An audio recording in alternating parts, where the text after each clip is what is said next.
acima de tudo está o Senhor entronizado.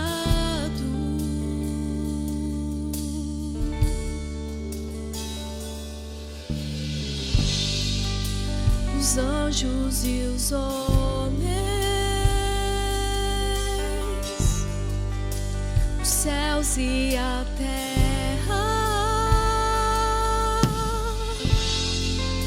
montanhas e mares declaram quem tu és.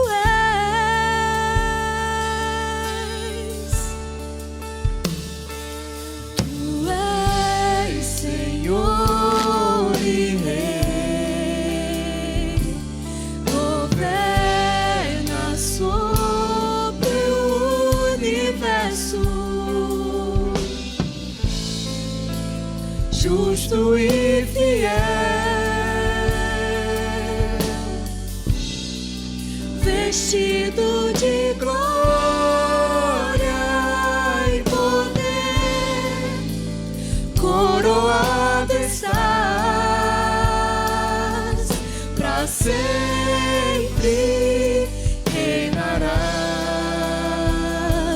prostrados aos teus pés, erguemos o teu santo nome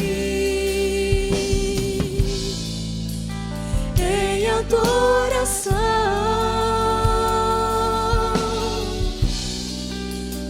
Nos entregamos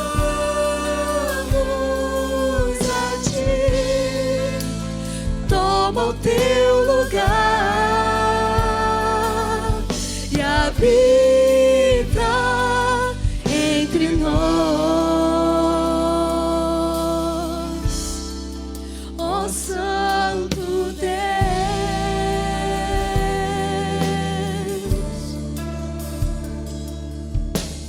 Vamos dizer acima de todos, acima de tudo.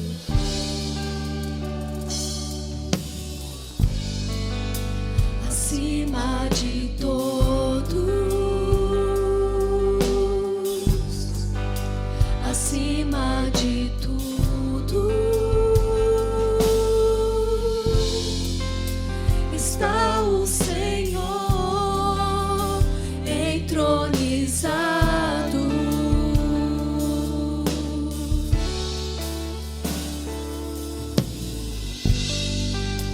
Os anjos e os homens, os céus e a terra, montanhas e mares declaram quem tu és.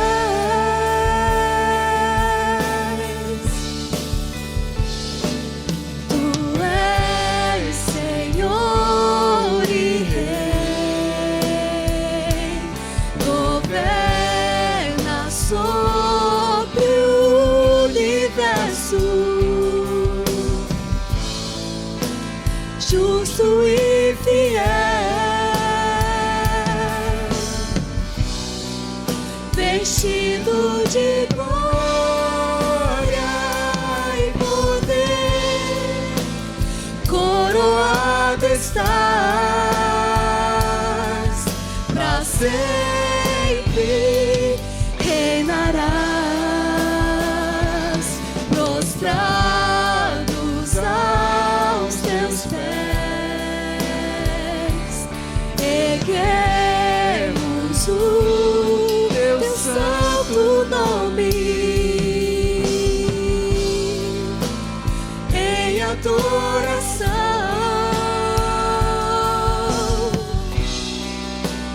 Nos entregamos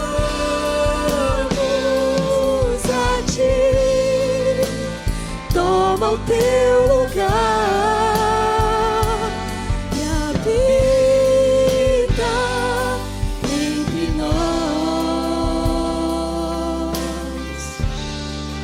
ó Santo Deus,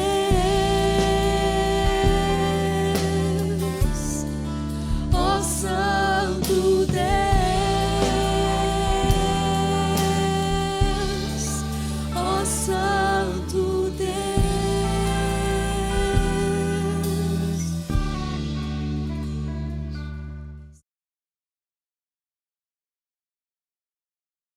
Boa noite, queridos. Vamos iniciar mais um tempo de reflexão. Nós que estamos estudando o livro do Robert Godfrey, né? Nós estamos já terminando, aprendendo a amar os Salmos. Nós hoje olharemos para o penúltimo capítulo deste livro.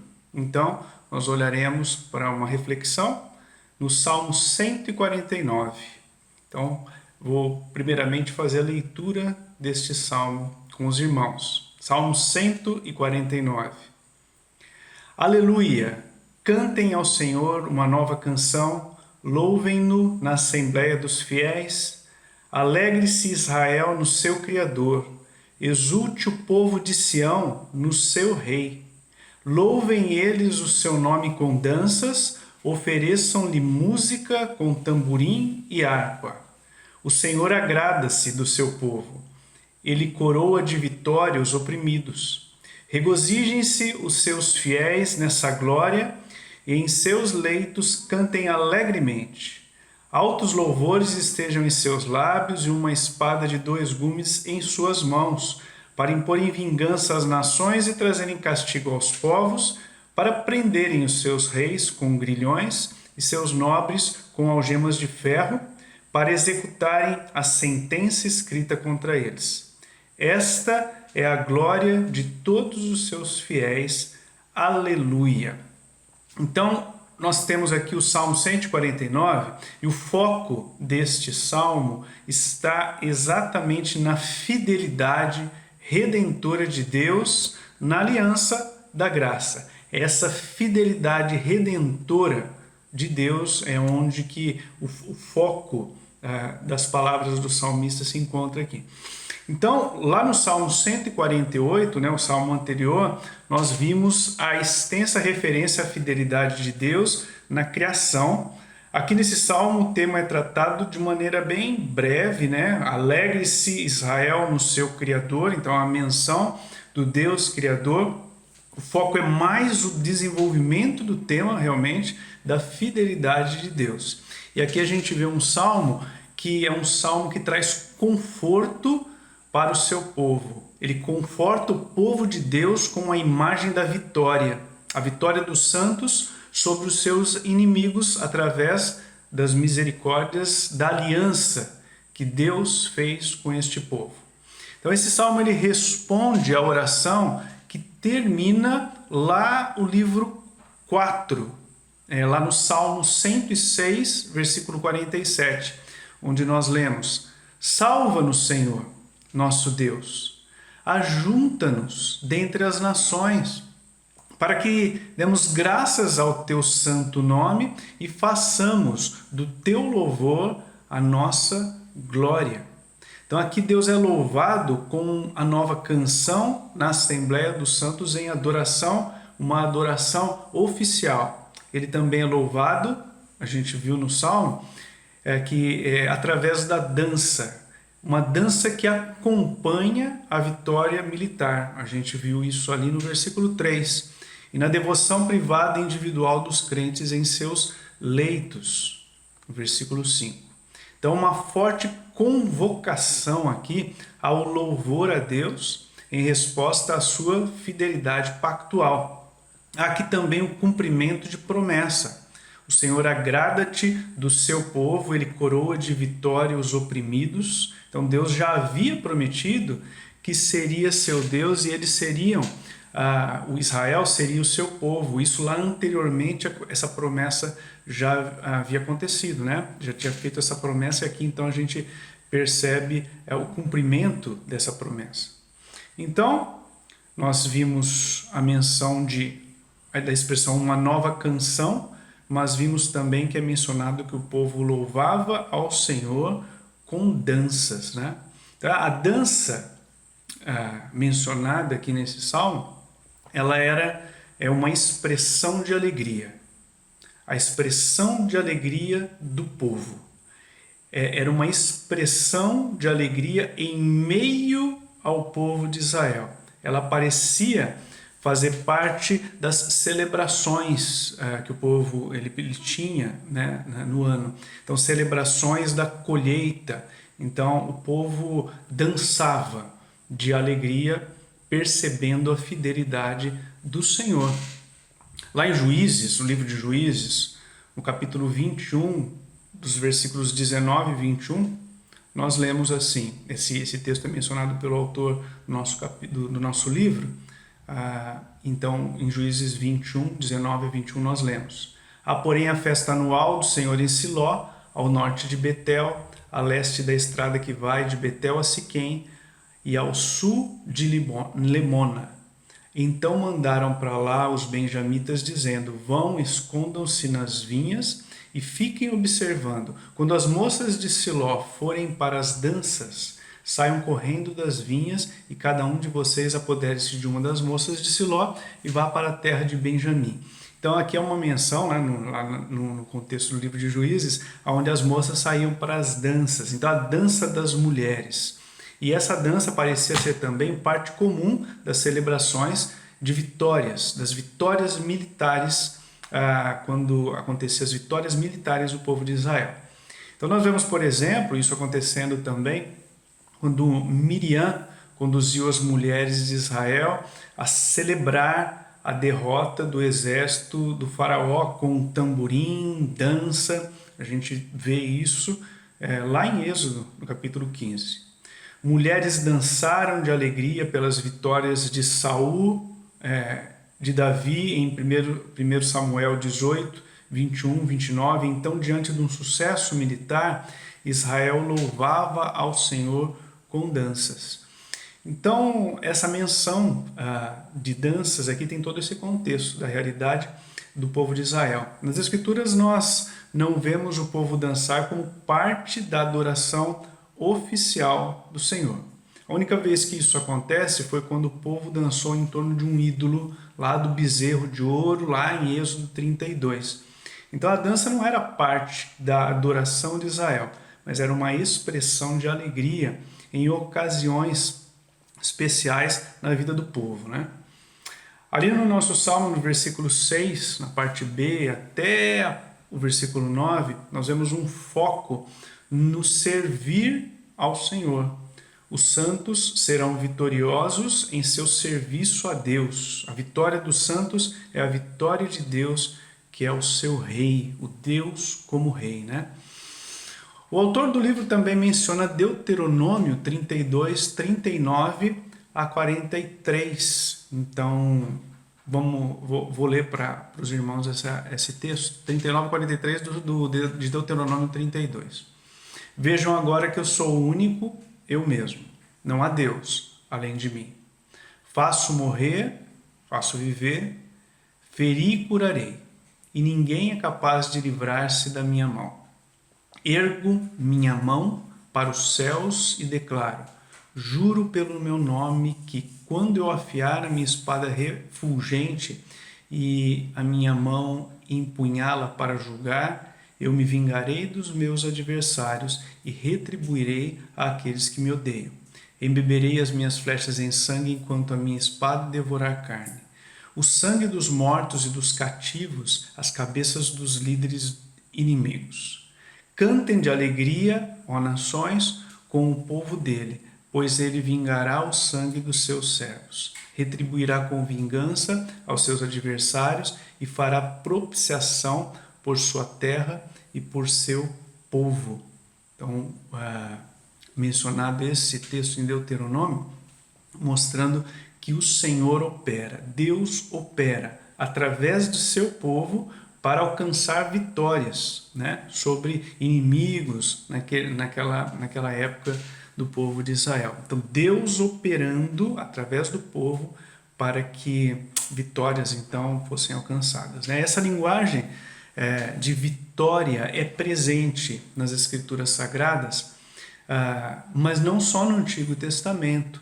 Também é retomada essa ideia de batalha, de vitória no Novo Testamento, mas no Novo Testamento para descrever o fruto da obra de Cristo Jesus. Então nós, por exemplo, lemos lá em Colossenses, capítulo 2, versículo 15. E tendo despojado os poderes e as autoridades, fez deles um espetáculo público, triunfando sobre eles na cruz. Então há essa mensagem de triunfo ali, né, na cruz. Lá em 2 Coríntios, segunda epístola de Paulo aos Coríntios, capítulo 2, no versículos 14 e 16, nós lemos: mas graças a Deus que sempre nos conduz vitoriosamente em Cristo, e por nosso intermédio exala em todo lugar a fragrância do seu conhecimento. Porque para Deus somos o aroma de Cristo entre os que estão sendo salvos e os que estão perecendo. Para estes somos cheiro de morte, para aqueles fragrância de vida. Então esse linguajar sobre batalha, quando descreve essa ideia de servir ao Senhor, né? Traz um contexto de batalha. Aí em 2 Coríntios, capítulo 6, os versículos 4 a 7, nós lemos: pelo contrário, como servos de Deus, recomendamos-nos de todas as formas, em muita perseverança em sofrimentos, privações e tristezas, em açoites, prisões e tumultos, em trabalhos árduos, noites sem dormir e jejuns, em pureza, conhecimento, paciência e bondade, no Espírito Santo e no amor sincero, na palavra da verdade e no poder de Deus. Olha só, com as armas da justiça, quer de ataque, quer de defesa. Essa ideia de guerra, de batalha. E ele ainda fala mais, ali mesmo em 2 Coríntios, no capítulo 10, versículos de 3 a 5. Pois embora vivamos como homens, não lutamos segundo os padrões humanos. As armas com as quais lutamos não são humanas, pelo contrário, são poderosas em Deus para destruir fortalezas. Destruímos argumentos e toda pretensão que se levanta contra o conhecimento de Deus. E levamos cativo todo pensamento para torná-lo obediente a Cristo. Então, mais uma vez, o apóstolo Paulo usando palavras como armas com as quais lutamos, né? Que não são humanas, mas são poderosas em Deus para destruir fortalezas. Então, essa forma de se expressar também presente ali no Novo Testamento, mas falando da vitória que nós temos em Cristo Jesus. Em Efésios 6,17, nós temos ali: usem o capacete da salvação e a espada do Espírito, que é a palavra de Deus. Então, todo esse ambiente de batalha. Nós vivemos um ambiente de batalha, né? Então, quando nós pensamos, e aqui já finalizando o nosso tempo, a nossa reflexão, quando nós pensamos ali o Salmo 149, ele está confortando o povo de Deus, mas convocando todo este povo à adoração ao próprio Deus. Por quê? Porque Deus é fiel. Deus é fiel em meio às batalhas, aquelas batalhas vividas lá no Antigo Testamento. Então, o Salmo 149 revela essa fidelidade do Senhor. E hoje, ele continua nos convocando, inclusive através deste mesmo Salmo, ele continua nos convocando, através de toda a Escritura Sagrada, ao louvor ao seu próprio nome. Ele continua nos chamando ao serviço a Ele mesmo, né? O próprio Deus nos convocando ao serviço a Ele mesmo. Com o quê? Com armas também, de seu Espírito, confiantes de que Ele dá a vitória. Uma vitória, então, uma vitória conforme o Senhor, conforme Deus, uma vitória em Cristo Jesus. Então, que possamos, através dessa breve reflexão, lembrar dessa fidelidade do Senhor, que possamos perceber a paz que o Senhor dá, mesmo diante das batalhas que enfrentamos e as armas, mas diante também das armas que o próprio Senhor nos dá, que é Ele mesmo, o seu Espírito em nós, a palavra dele, para que possamos então enfrentar as batalhas, as lutas, as guerras, para o louvor da sua glória. Então, que Deus abençoe sua vida, sua família, e aproveitem o tempo, então, coloquem, após meditar nesse salmo, né, coloquem diante do Senhor para que Ele possa ajudar teu coração, ajudar a sua família a cada dia a confiar no Deus, porque Deus é fiel. Mesmo em meio a batalhas, se você estiver experimentando batalhas, e com certeza está, porque estamos sempre enfrentando batalhas, mas que você possa confiar em Deus, que é aquele que com fidelidade está ao nosso lado e com poder. Deus abençoe você, que Deus abençoe a sua família. Uma ótima noite.